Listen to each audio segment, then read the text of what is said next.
Bonjour, donc aujourd'hui nous sommes avec Antoine Depigny. Bonjour Antoine. Bonjour Jonathan. Vous êtes directeur du développement au sein de Primonial REM. Et puis aujourd'hui on va parler de cette SCPI voilà, que vous avez créée, je crois, il y a 2 ans, qui est orientée sur l'immobilier du quotidien.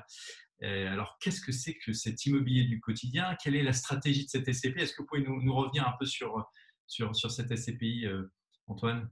Alors bien sûr, alors Primo Family, c'est la petite dernière de la famille Primonial, hein, qui aujourd'hui est le petit pousset par rapport à ses grands frères Primo Pierre, Primo Vie. Elle a été effectivement lancée en 2017 et aujourd'hui elle a à peu près une centaine de millions d'euros de capitalisation. Donc ça reste une petite SCPI mais avec une croissance qui est assez forte. Et elle est spécialisée dans ce qu'on appelle nous l'immobilier du quotidien, c'est-à-dire le résidentiel d'aujourd'hui et les nouvelles façons d'habiter la ville et on va dire de consommer du résidentiel pour à la fois les anciennes générations et les nouvelles générations. Donc, qu'est-ce que c'est? C'est à la fois le résidentiel en bloc classique, donc un immeuble avec souvent son commerce de pied d'immeuble, mais également les façons un petit peu plus, on va dire, nouvelles d'habiter cette ville, qui peuvent être les appart-hôtels, l'hôtellerie, mais également le co-living ou d'autres formes, on va dire, d'usage de ce résidentiel. Est-ce que vous pouvez nous rappeler ce que c'est que le co-living? Parce que je ne crois pas que tout le monde sache précisément ce que ça veut dire. Qu'est-ce que ça veut dire, Antoine? Alors, le co-living, c'est un peu l'application au résidentiel du coworking, c'est-à-dire c'est le partage d'un appartement, d'une maison, entre plusieurs colocataires avec un certain nombre de services qui sont proposés par des opérateurs. Donc, c'est une sorte de mix entre de la colocation et de l'hôtellerie.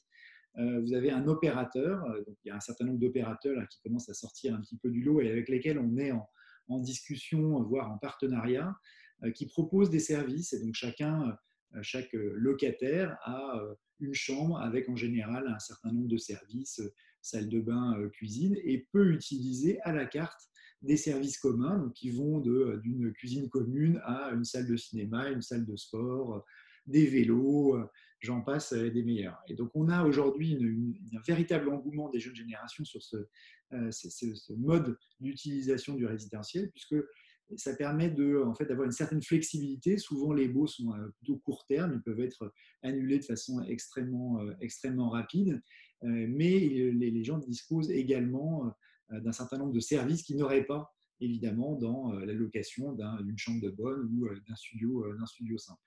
Donc, c'est vraiment une façon qui est assez novatrice, on va dire, d'envisager le résidentiel, qui vient évidemment des États-Unis et notamment de toute la côte ouest, qui utilise ce mode d'habitat de façon extrêmement intensive. Et on voit aujourd'hui un développement extrêmement important en France. Ce modèle, il existe parce qu'en fait, il y a une pression très forte j'allais dire, de demande. Il y a une demande très forte. On sait très bien que dans les grandes métropoles, j'allais dire, nationales, françaises, c'est compliqué de se loger.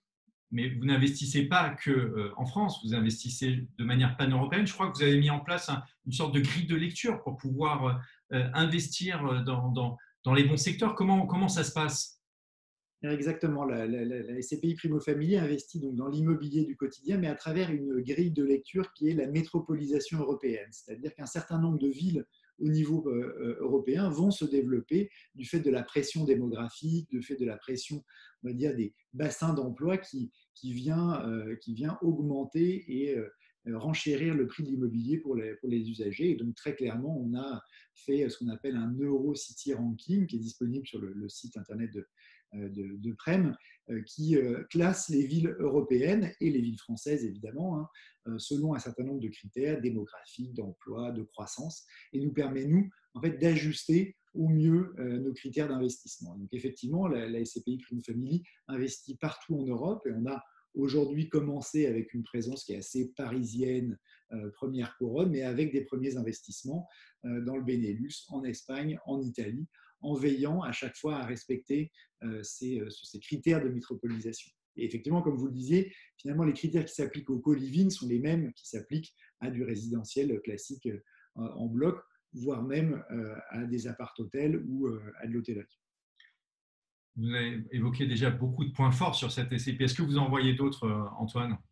Oui, alors je pense que le principal point fort de investissement en résidentiel au sens large, c'est la décorrélation du résidentiel avec le reste de l'économie.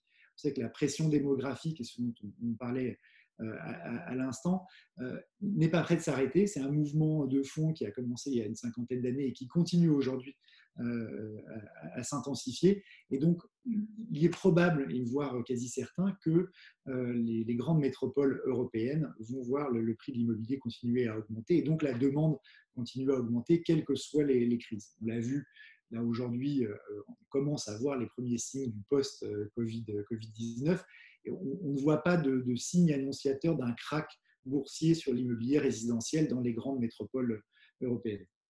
Voilà, ça je pense que c'est le point le plus significatif. C'est vrai que, en tout cas pour le moment, en tout cas voilà, il y a un maintien des valeurs. On voit qu'il y a eu en tout cas pour le moment, une reprise très forte sur l'univers du logement. Donc c'est vrai que quelque part accéder à ce logement, à cette classe d'actifs, c'est intéressant pour certains, j'allais dire franciliens, qui n'ont pas forcément la possibilité d'acheter leur résidence principale, pouvoir bénéficier d'une revalorisation sur l'immobilier de logement. Est-ce que vous avez une dernière bonne nouvelle, Antoine, à nous partager voilà, dans cet univers de l'immobilier du quotidien?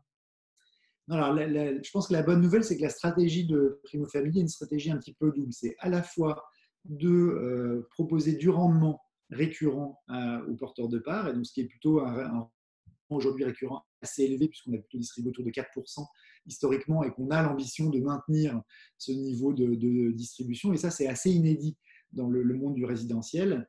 Donc, probablement maintien d'un rythme qui soit assez similaire l'année prochaine.